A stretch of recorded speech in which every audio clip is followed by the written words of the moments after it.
Hey guys, welcome back to another episode of What the Smut Book Reviews. Hi, my name is Candace and I'm your host. Thank you so much for joining me for another episode of What the Smut.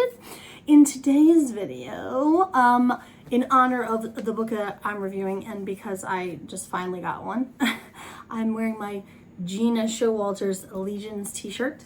It's a size too big. But that's okay because I'm a frumpy, like, old housewife who just never leaves her house. I just wear my pajamas all day. So bigger, the bigger, the better. Pause. When it comes to clothes. So, all sexual innuendo aside. In today's video, stay on track, Candace. In today's video, we will be reviewing this book, which is Gena Showalter's The Darkest Lie. This is book 9 in her Lords of the Underworld series. It has allegedly 446 pages. Let's see. Are you lying? Is you lying? 436 pages. So we were off by 10 pages, but there is like a little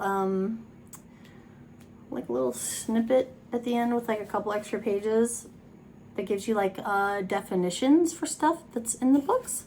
So I'm guessing maybe they added those into the total number. I don't know, but Amazon messes with me a lot, so they could just be messing with me again. You can currently get this book on your Kindle or Nook for the price of $6.99. You can get the mass market paperback for $8.99, brand new on Amazon. You can get this book in varying conditions of used on eBay for starting around $4 and free shipping. So it's really up to you what you want to do. I'm going to try. My nose is itchy. I'm going to try and not be so spazzy in this review because I know I tend to get very spazzy. Mostly because I have a headache. And the spazzier I get, the worse the headache gets. So I will read you guys the blurb for this book and then we can break it down a little bit because this is actually one of my favorite Lords of the Underworld novels. So pretty excited to get into it. So the I'll just read it from the back because it's the same shit I copied from. I don't know why I do double work and I put so much pressure on myself, but I just do. So I will read you guys the blurb from the back of the book and then we'll break it down. Okay. So the blurb for this one says, forced to his knees in agony whenever he speaks the truth, Gideon can recognize any lie until he captures Scarlett, a demon-possessed immortal who claims to be his long-lost wife. He doesn't remember the beautiful female, much less wedding or bedding her, but he wants to, almost as much as he wants her. But Scarlett is keeper of nightmares, too dangerous to roam free. A future with her might mean ultimate ruin, especially as Gideon's enemies draw closer and the truth threatens to destroy all he's come to love. Okay. Quick little side note. You notice my hair is burgundy now? I know you noticed because you're like, something's different about you this week, Candace. Could it be you have a completely different hair color than you did last week? Yes, I do. Will I have another hair color next week? Probably. Stay tuned to find out. So this book, I honestly, I don't even know where to begin with this book. Okay. In previous Lords of the Underworld books, we have seen a general theme of an epic battle between the Lords of the Underworld and their mates, and this band of like mortals. They're not like slayers because there's no vampires in this novel, right? They're more like I want to say they're more like a military faction type situation, but they don't work for the military. It's a sect of hunters, basically, that believe that the lords of the underworld and subsequently the demons that they house are like the reason and the root of all evil in the world. They've been led to believe this by their leader, Galen, who appears to be quite angelic, but is in fact also a lord of the underworld himself. He is demon possessed by the demon of hope. But because he looks like an angel, he has basically made the hunters believe that he is an angel, and therefore they should do his bidding in destroying the rest of the lords of the underworld. Okay. That is a general, like a continuing theme throughout all of these books. There is also subplot going on that's like it's like a war between gods. So Zeus was head honcho in Olympus, right? Or in the heavens, should I say. And Tartarus, the immortal prison, was housing the Titans, who are the enemy of the Greeks, right? Zeus created the lords of the underworld.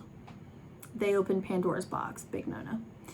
They were then banished to Earth and basically made to house a demon inside of themselves. Like all the demons that were released from Pandora's box were then placed in the lords of the underworld, as well as in prisoners who were being housed in Tartarus, because there were more demons than there were lords, right?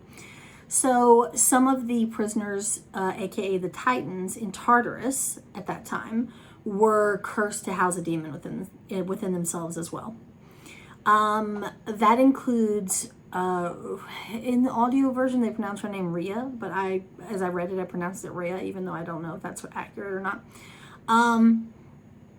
Cronus, the leader of the Titans, and his wife, estranged wife because they loathe each other, Rhea, who is like kind of behind the scenes pulling the strings on Galen and the hunters. She's like their godly benefactor, whereas Cronus has aligned himself with the lords of the underworld, and he is secretly like helping them. Not so secret now, because it has come out that each side has a godly person, like a fairy god person. Does that make sense? And yeah, so that kind of backstory is also going on behind the scenes. Cronus and Rhea are duking it out to see who can come out on top. However, it has been revealed to us that, and I don't think it was in this book, I think it might have been in the last book, I can't remember. It was revealed to us that Cronus and Rhea's lives are kind of linked to each other. So if one dies, the other one will also die. Usually the only way to kill an immortal, aka or like a god, is to decapitate them. Their head is chopped off, they're toast, right? Rhea and Cronus, because they were in Tartarus at the time that the Greeks were in charge and the box was opened, were both also cursed to house a demon within them. Rhea has the demon of strife. I can't remember which demon is inside of Cronus, but he has a demon inside of him as well. So he's kind of like, they're all fucked up basically. So the real power couple and the front and center portion of this book is Scarlett and Gideon. Okay, Gideon is the keeper of lies. He cannot speak truth without being in like crippling pain. Okay, so he has learned to adopt what they dub Gideon speak, which is basically, he says the opposite of everything he means. Scarlett is the keeper of nightmares, and she was housed in Tartarus as well as a prisoner at the time that the Greeks were in charge. So Cronus has essentially given the lords these scrolls that contain names of the other prisoners and people who are mortals out there who were demon possessed when the box was opened. Scarlett is one of them. She's been kind of haunting Budapest, which is where the Lord's fortress is. And basically like Loki spying on Gideon. We don't know why at the beginning of the book. Like, why are you so obsessed with Gideon? Okay. So it turns out that they capture Scarlett. Okay, because she is the keeper of nightmares, and nightmares generally come when you sleep, right? So essentially she sleeps during the day and is awake at night. When like daybreak hits, she just like narcolepsy, like she's out like a light for umpteen number of hours. So she usually surrounds herself with these shadows that she's able to project out of herself, and they're like very dark shadows that scream and screech, and they're like very creepy and scary to be around, so nobody wants to fuck with her when she's asleep, right? That's how she protects herself. So the Lords managed to basically find Scarlett, corner her, and then capture her. She's in the dungeon. Gideon feels like this inexplicable pull towards her. He goes to see her, and she's like, "You don't remember me, do you?" And he's like, "No, I've never seen you before in my life, but there's something about you that speaks to me." And she's like, "Hey, I'm Scarlett. I'm your wife." And he's like, "What?" Por qué? And she's like, "Yeah, we were married, and I'm not sure why you don't remember me, but you married me in secret when I was a prisoner in Tartarus. You were a guard, and then you just abandoned me and disappeared, and I thought you were dead. I tracked you down to Budapest to watch you bang random girls in bars, and I'm kind of butthurt about it, and so I hate you now." And he's like, "I have no fucking idea what you're talking about." And at first she thinks that like his perceived amnesia is like a ruse. And then over time she realizes that it's not, and he has literally no memory of her or their marriage or anything else. So he's trying to get close to her to interrogate her, to figure out what's up with her, like what is her deal, what is she talking about.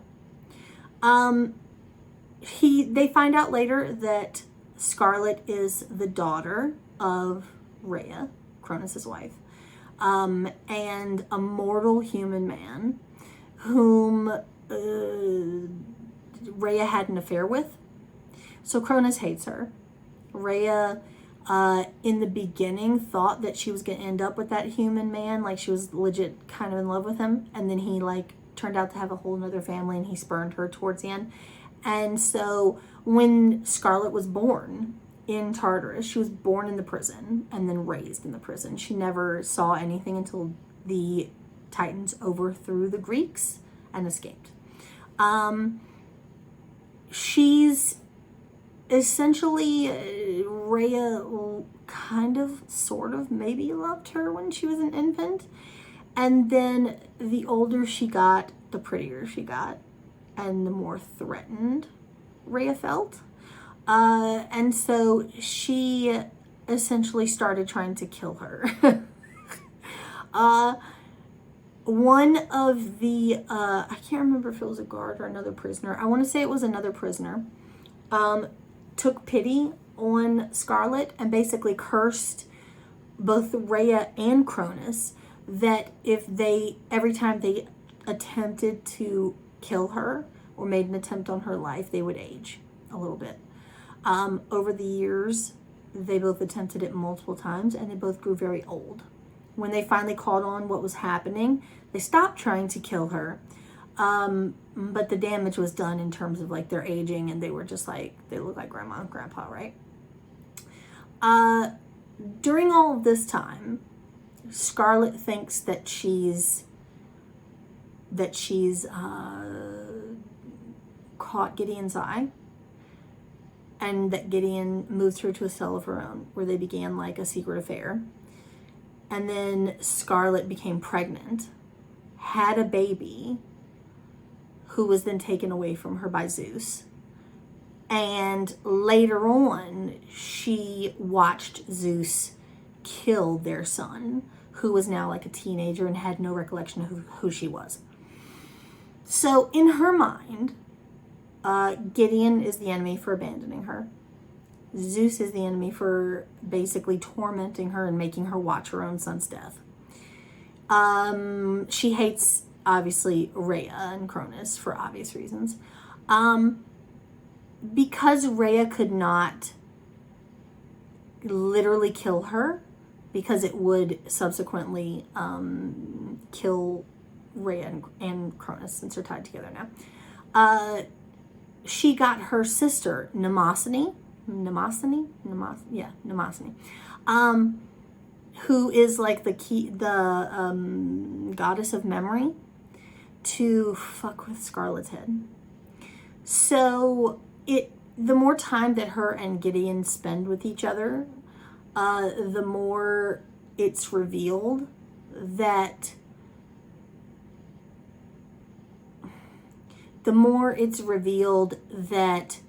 it's not Gideon's memories that have been fucked with, it's Scarlett's.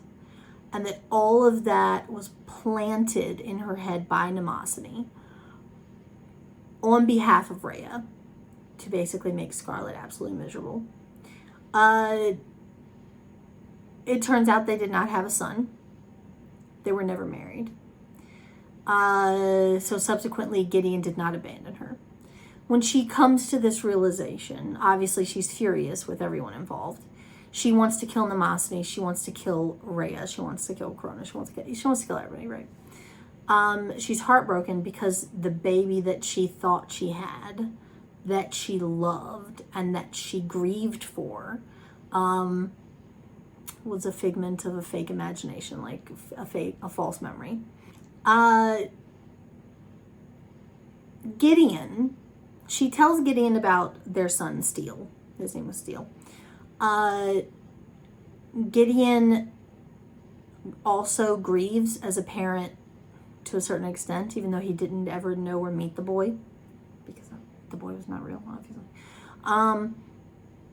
But at that point, they don't know. They don't know that. So Gideon feels the loss as well. And over the course of the book, he begins to fall for Scarlett because he has felt a connection with her for a long time. And it was because he met her once in Tartarus when she was a little girl. At the time, this was before Rhea began to hate her.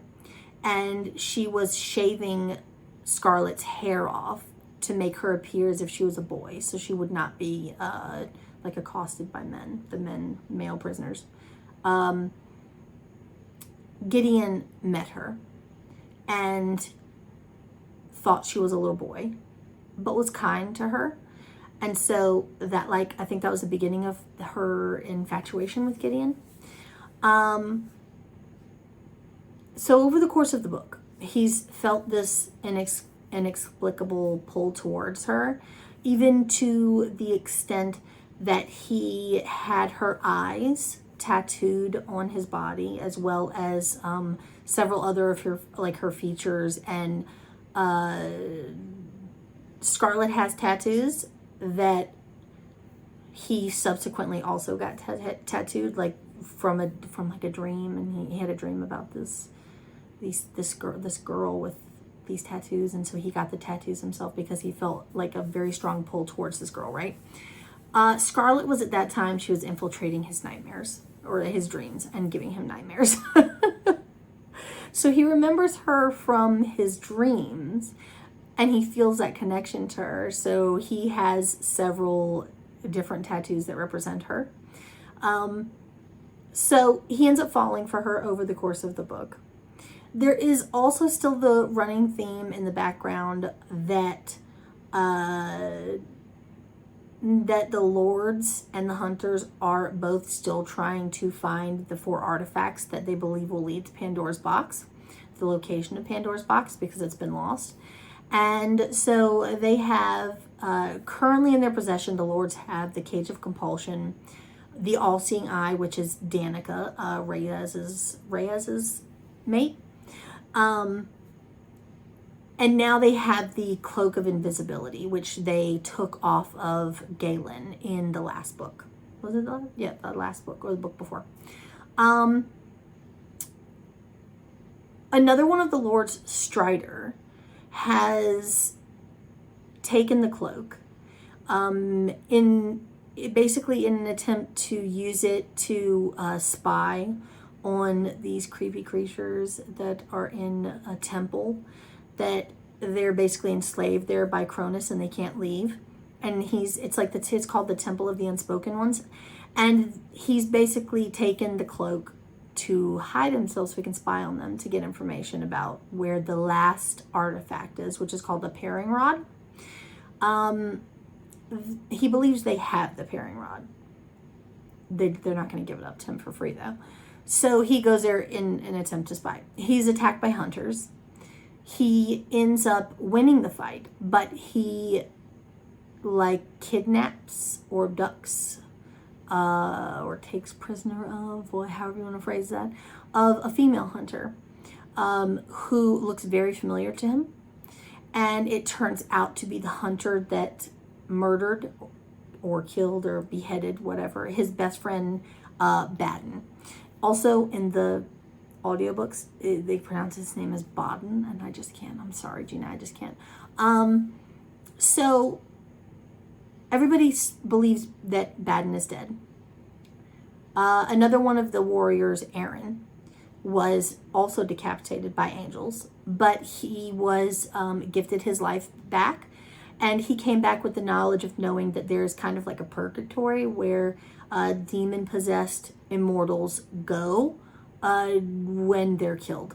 Because when a demon-possessed immortal dies, his demon is set loose on the world. And then they think that the immortal is just dead. No.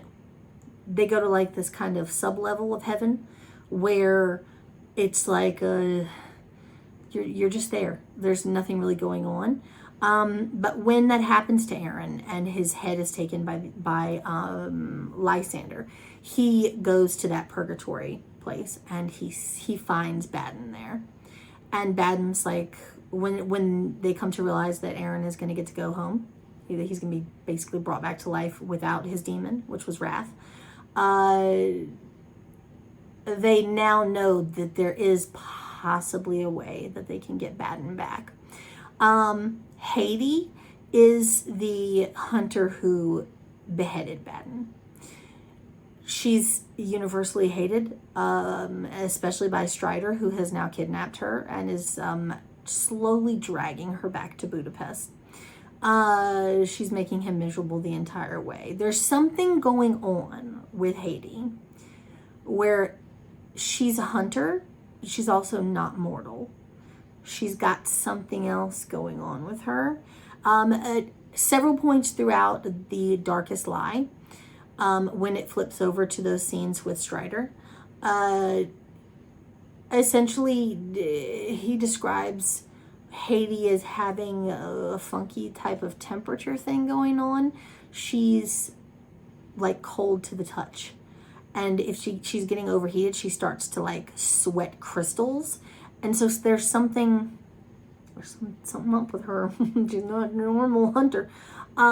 So we will be seeing more of her in future books.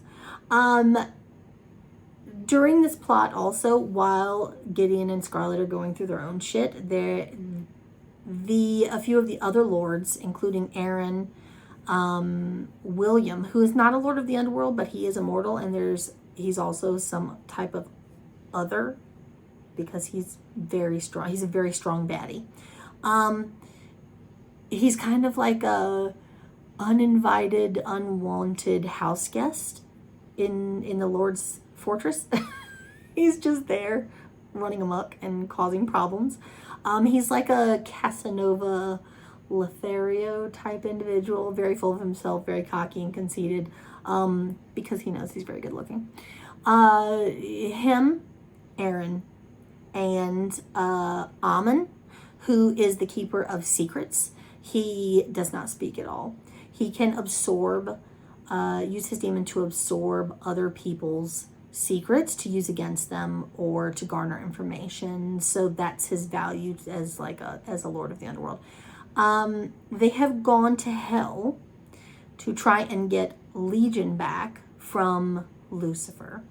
Legion was a demon who escaped hell and attached herself to Aaron in one of the previous books. If you're not familiar with this, go back to the darkest,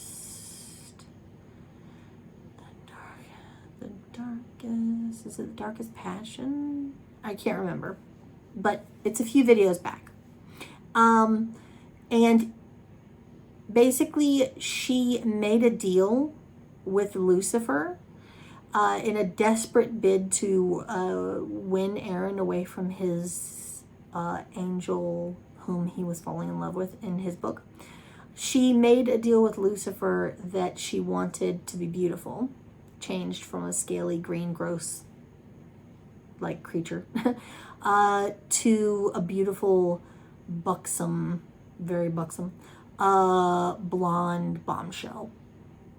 And in exchange, Lucifer would be able to take over her body at a time of his choosing and do God knows what with. Essentially, towards the end of, whose book was it? Towards the end of Aaron's book, Legion has turned into this beautiful woman. She realizes that that Aaron is not ever going to fall in love with her, that he loves Olivia, the angel. And so to protect Aaron, even though she knows he's not going to ever be with her, she still loves him. So to protect Aaron, she finds Galen in a bar and she seduces him in the bathroom. They have sex. And then she bites him. Her bite, because she's still a demon, is venomous. It poisons him. And Lucifer essentially loses his opportunity to overtake her body and run amok.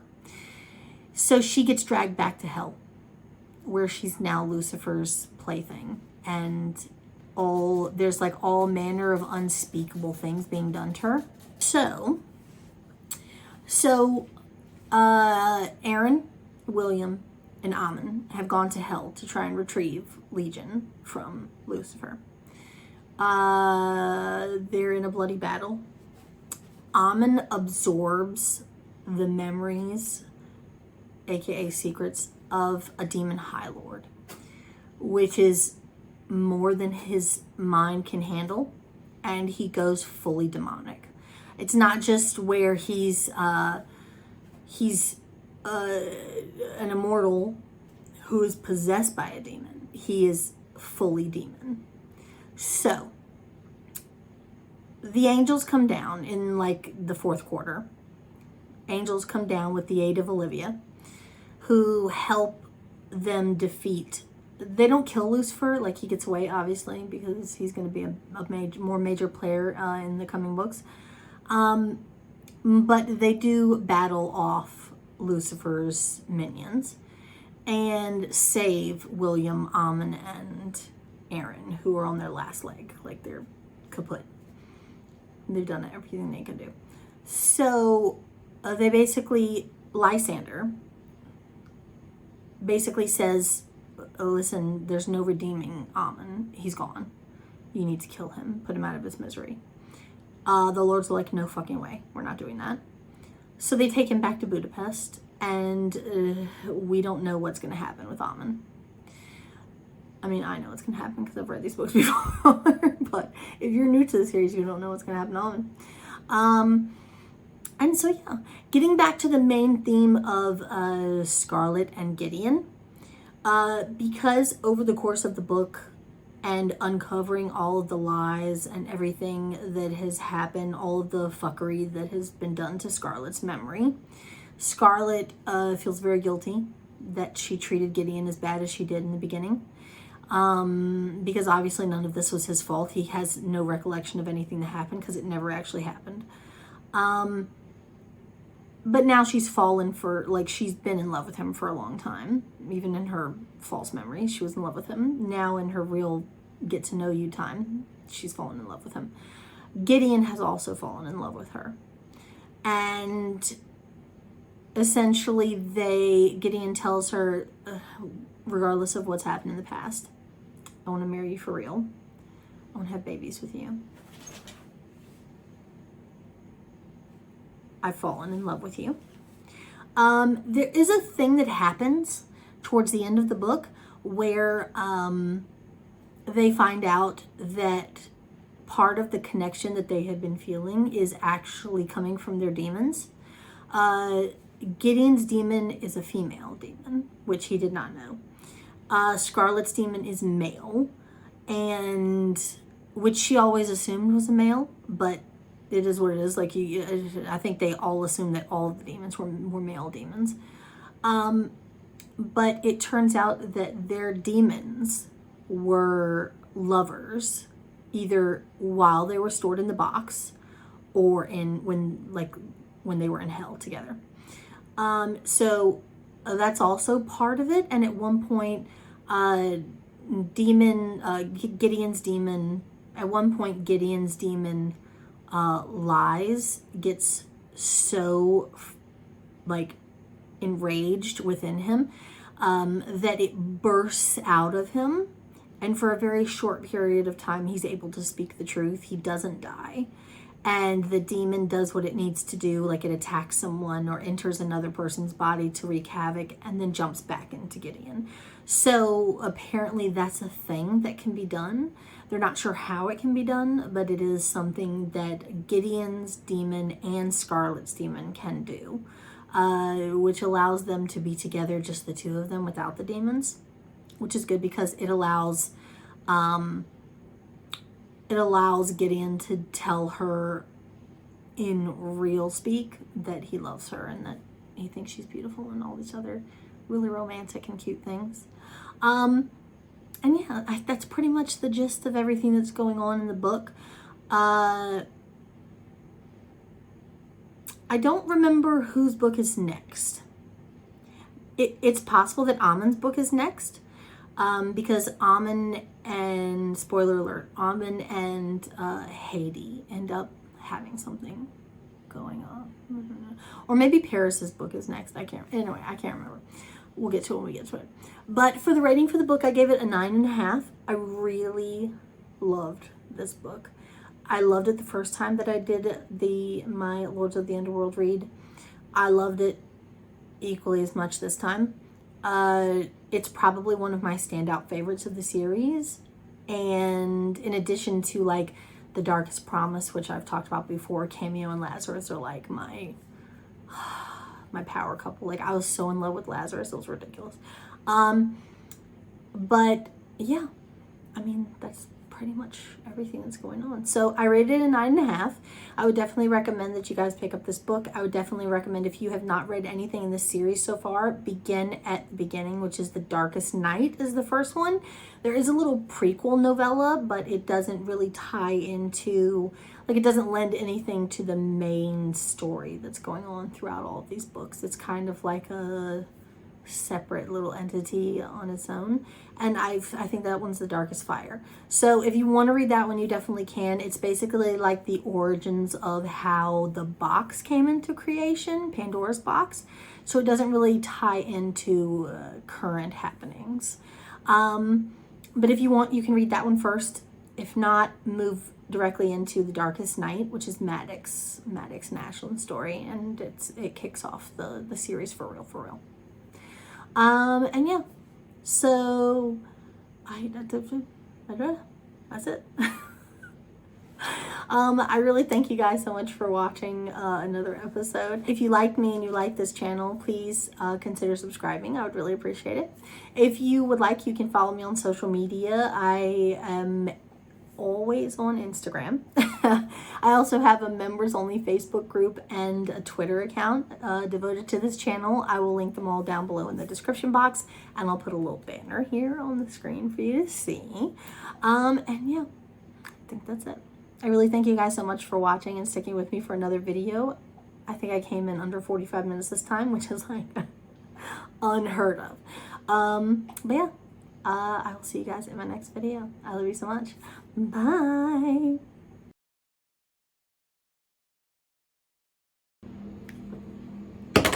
Okay, we're just gonna get started because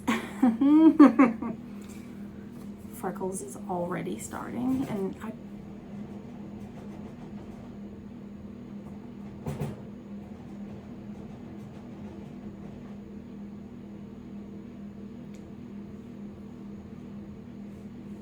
he's literally chewing on the bars of the cage like he's trying to escape. Gettin,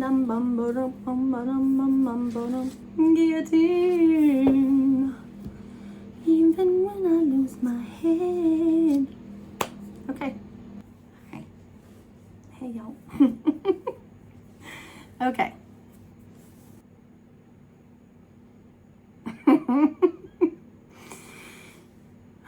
Ay, Dios mío.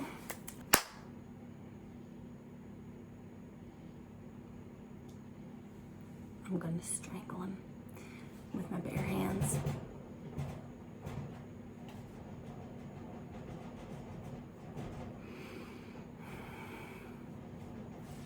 Okay. I'm going to give him some food so he'll fuck off. I'll be right back.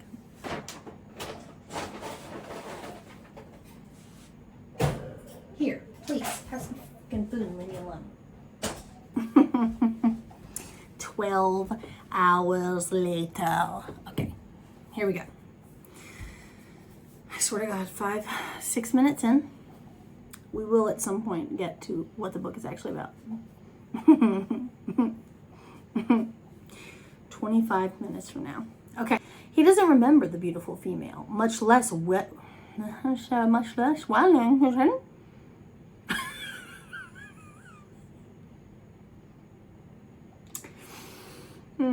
Maybe there's no little lipstick on my teeth.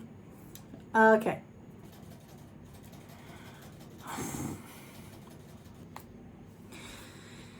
Did I forget anything? I was fucking all over the place. I can't even begin to...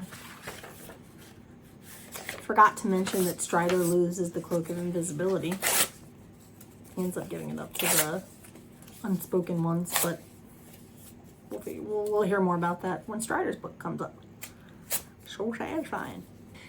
Very tired.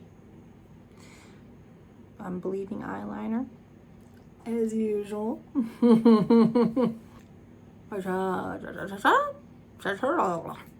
feel like there was something that I wanted to tell you guys, and I don't remember for the life of me what it was.